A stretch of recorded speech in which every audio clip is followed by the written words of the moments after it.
It was exactly 4:17 in the morning, the kind of dead, heavy silence that usually only exists in the vacuum between nightmares, when my front door shuddered under a violent assault that sounded less like a neighborly visit and more like a breaching charge.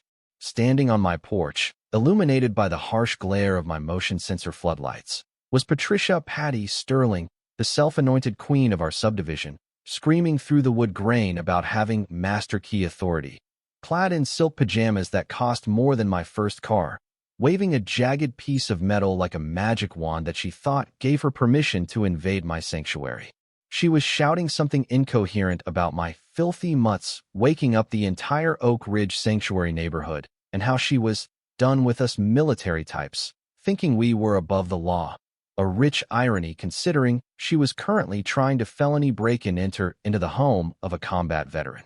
What Patricia had critically forgotten in her wine-induced rage, or perhaps simply chose to ignore in her delusion of grandeur, was that on the other side of that door were Atlas and Vixen, two 90-pound retired tactical shepherds who were currently on night watch. And the moment that deadbolt rattled, they didn't bark, they exploded into kinetic energy, hitting the door from the inside with enough ferocity to make the frame groan, causing Patricia to shriek, stumble backward in her designer slippers, and drop her master key in absolute terror. This wasn't just a dispute. This was the nuclear culmination of a 6-month siege where this entitled woman had poked, prodded, and harassed my family. But as I stood there in the dark, watching her scramble away on my security monitor, I knew she had just handed me the final, damning piece of evidence I needed to burn her little suburban empire to the ground. Let me rewind the tape and give you the context of how a quiet life turned into a tactical operation. My name is Silas Vance, 52 years old, a man who spent 23 years in the military, police, and private security contracting, managing threats in sandboxes halfway across the world, assuming that retirement in suburbia would be the easy part. 6 months ago, my wife Elena, a trauma nurse who has seen more tragedy in a week than most people see in a lifetime, moved with me and our twin 16-year-old daughters, Chloe and Ava, to Oak Ridge Sanctuary, specifically chosen for its promised tranquility and veteran-friendly atmosphere, which turned out to be the first of many lies.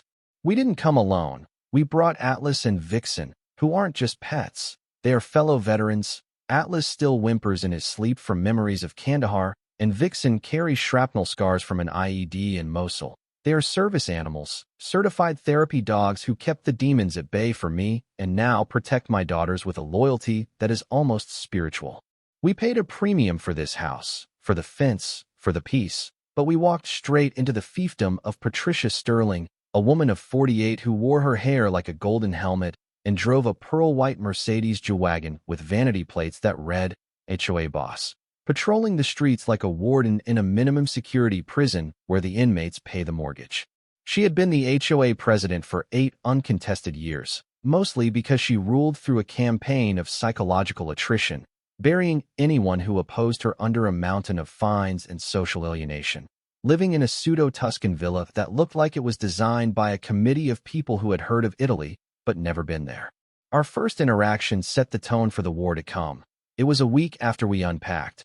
I was in the backyard helping Atlas with his decompression exercises when the clacking of heels on pavement cut through the air, followed by a scent cloud of heavy floral perfume that hit me like mustard gas. "Are you aware," she announced, bypassing a greeting entirely, "that your beasts are violating multiple noise ordinances?" A statement that was factually fascinating considering it was 7 p.m. on a Tuesday. Atlas was chewing a rubber toy. Vixen was asleep, and the loudest thing in the zip code was a leaf blower 3 streets over. When I tried to explain that these were service animals and the neighborhood was silent, she pulled out a leather-bound notebook, checking off boxes with a manic precision, telling me that my military aesthetic was dragging down property values, and that while my emotional support theater might fly in government housing, Oak Ridge had standards. She handed me a violation notice that looked like it had been printed on a home inkjet running out of cyan, demanding $200 for unauthorized structures, referring to the agility ramp I built for the dog's physical therapy, and told me I had 30 days to remove the animals or face legal action, smiling that saccharine, condescending smile that usually precedes a knife in the back. As she drove away, She didn't realize that she wasn't dealing with a passive resident who would fold under pressure. She was picking a fight with a man whose entire professional life was built on gathering intelligence, dismantling networks, and neutralizing threats, and she had just activated a sleeping giant. The next morning, Elena found me at the kitchen table, surrounded by HOA bylaws and city ordinances, fueled by black coffee and the cold resolve of a man planning a counterinsurgency, because the deeper I dug, the more cracks I found in Patricia's armor. Her violation notices lacked official case numbers, the formatting was inconsistent, and the legal citations were nonsensical jargon that sounded impressive but meant nothing, revealing that she was playing dress-up as a legal authority.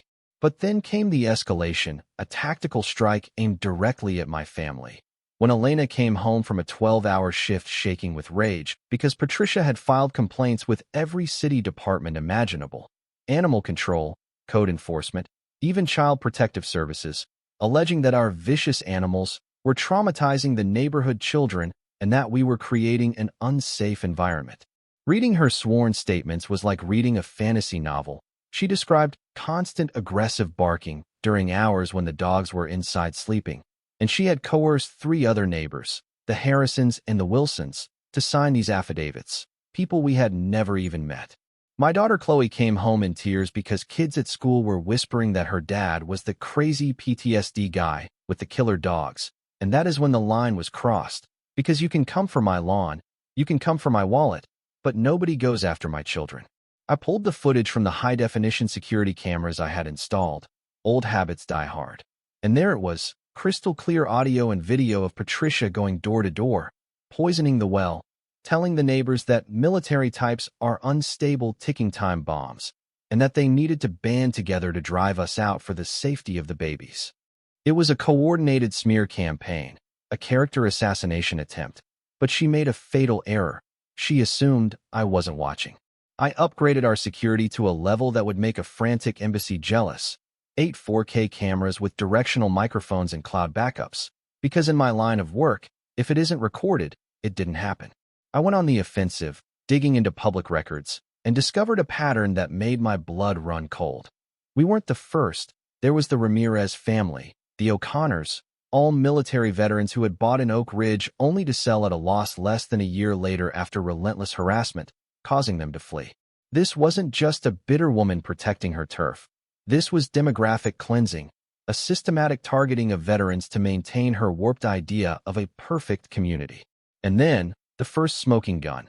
I found out that the HOA hadn't held a legitimate, quorate vote in 3 years, meaning Patricia was operating without a mandate, enforcing rules that hadn't been legally ratified, effectively running a rogue state within the city limits.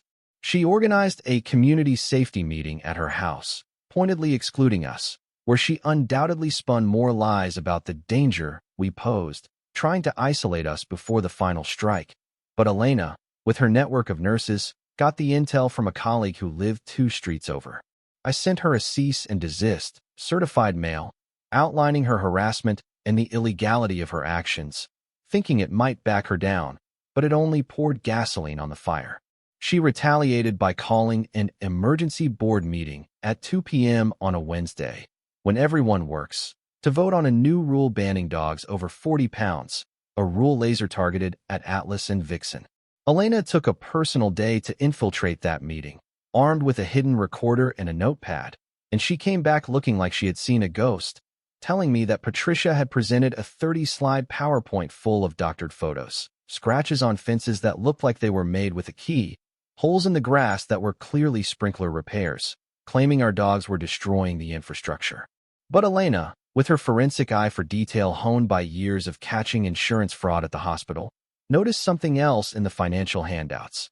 Payments to vendors that didn't exist, consulting fees to companies with names like Sanctuary Solutions that had no web presence, no business license, nothing.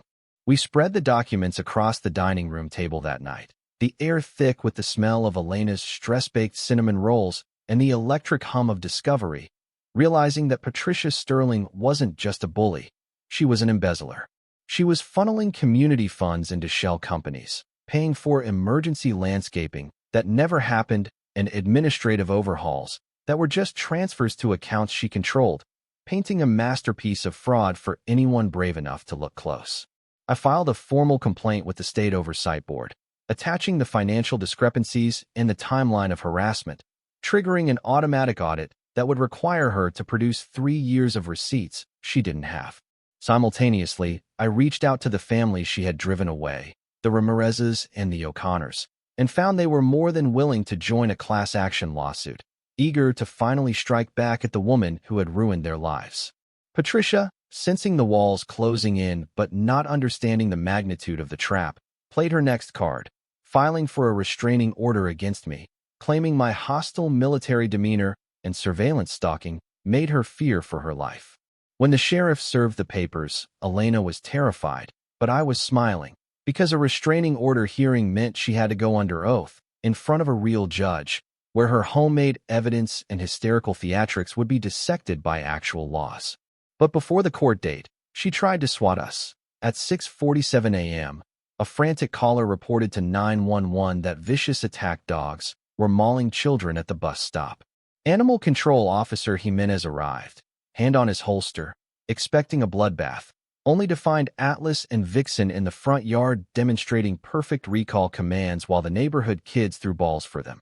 And after watching the dogs perform, Jimenez shook his head, admitting the caller had used specific military jargon to describe the dogs, a clumsy attempt by Patricia to frame the narrative. The psychological toll was mounting. Chloe and Ava were being ostracized, labeled as the daughters of the dangerous psycho, and that rage fueled my nights as I built the case, connecting the dots until the full picture emerged. My security cameras caught Patricia on her daily spy walks, but the audio picked up her phone calls. She wasn't just gossiping.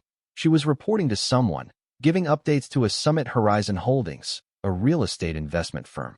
And then the realization hit me like a physical blow. Patricia was a blockbusting agent, a mercenary paid to create conflict, drive down property values, and force military families to sell cheap to Summit Horizon, who would then flip the houses for a massive profit. It wasn't just prejudice. It was a racket, a $2 million gentrification scam disguised as HOA enforcement, targeting veterans because she thought we were damaged, volatile, and easy to push out. I walked into that courtroom for the restraining order hearing with my lawyer, Julian Graves, a former JAG officer who looked at Patricia like a lion looks at a wounded gazelle. The judge didn't just dismiss her order. After seeing the footage of her harassment and the lack of any evidence against me, he admonished her for wasting the court's time and inadvertently opened the door for a criminal harassment investigation. But the real bomb dropped when Julian called me later that week with the results of a deep-dive background check. Patricia Sterling had never been legally elected. The management company she claimed to work with had severed ties with the neighborhood 18 months ago due to non-payment, and the HOA dues were going straight into her personal account to pay the mortgage on her faux Italian villa because she was drowning in debt. She was broke, desperate, and using our neighborhood as her personal piggy bank while working as a saboteur for Summit Horizon.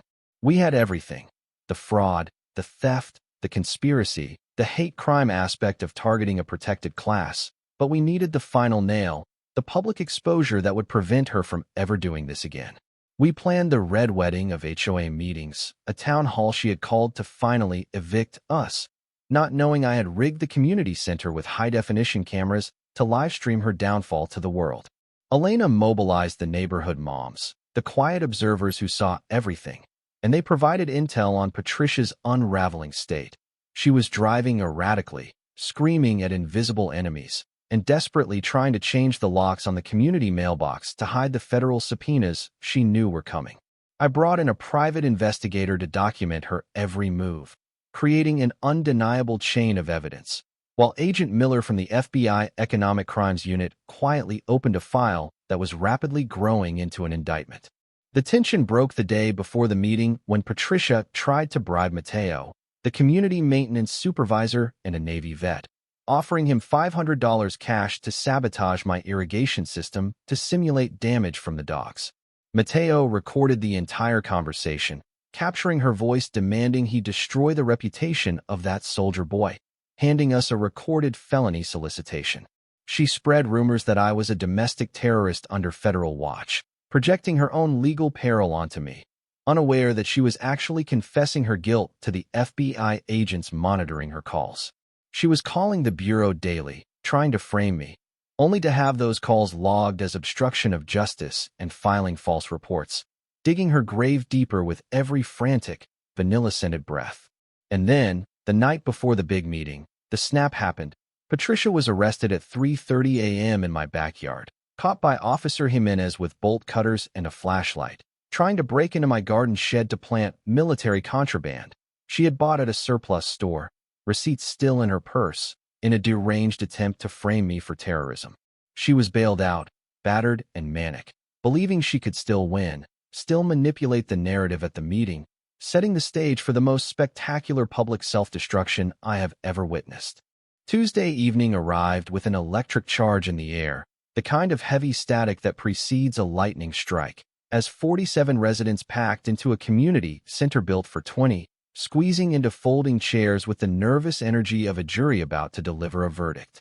Patricia Sterling swept into the room at 7:15 p.m., released on bail but undeterred, wearing a pristine white suit that looked blindingly bright against the drab beige walls, clutching a briefcase that she believed held her salvation, but actually contained nothing but her own delusions. She stood at the podium, ignoring the hostile glares and the whisper network of neighbors who finally knew the truth, and launched into a speech that was a masterclass in projection, accusing me of running a criminal conspiracy, of terrorizing the neighborhood, of being a threat to our way of life.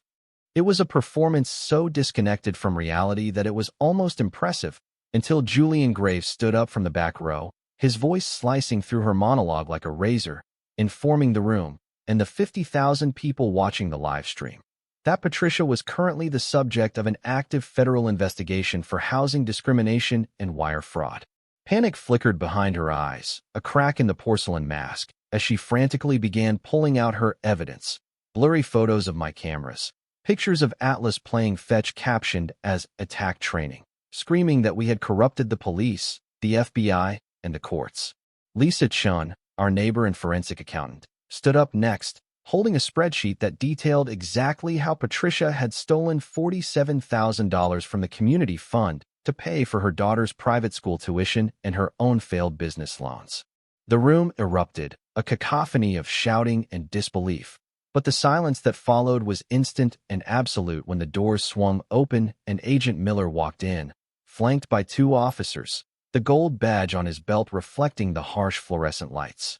He didn't shout. He didn't need to. He simply walked up to the podium where Patricia was hyperventilating and informed her that she was under arrest for racketeering, embezzlement, and conspiracy to commit real estate fraud. As the handcuffs clicked, a sound that was sweeter than any symphony, Patricia screamed her final, desperate plea. "I have emergency powers. I am the president," to which Agent Miller delivered the line that effectively ended her reign. "Ma'am, you aren't the president of anything. The HOA was dissolved 2 years ago. You're just a thief trespassing on community property." 6 months later, the silence in Oak Ridge Sanctuary is real, not enforced by fear, but born of peace. Patricia pled guilty to 14 federal charges, trading her designer pajamas for a jumpsuit and a 7-year sentence, her assets seized, and her palace foreclosed upon. But here is the beautiful part, the part that makes all the stress worth it. The community rallied, buying her foreclosed home and turning it into the Vance Veterans Center, a support hub for military families, funded by the recovered money from the lawsuit against Summit Horizon Holdings, who were forced to pay out millions to the families they displaced. Oak Ridge now has a real, elected board with Lisa Chun as treasurer, ensuring every dime is accounted for, and Mateo runs the operations, hiring veterans to keep the place running. Atlas and Vixen are local celebrities, the unofficial mascots of a neighborhood that went from a war zone to a home. We didn't just beat a Karen. We dismantled a predator who thought a badge made of lies gave her the right to trample on the people who actually served. It leaves you wondering, though, how many other neighborhoods are out there right now, ruled by petty tyrants like Patricia, stealing peace and money while everyone is too afraid to speak up? This is Silas Vance, signing off from the Free State of Oak Ridge. If this story of justice fired you up, hit that like button, subscribe for more truths from the trenches of suburbia, and let me know in the comments. Would you have the patience to wait for the FBI? Or would you have kicked the door back? Stay safe out there.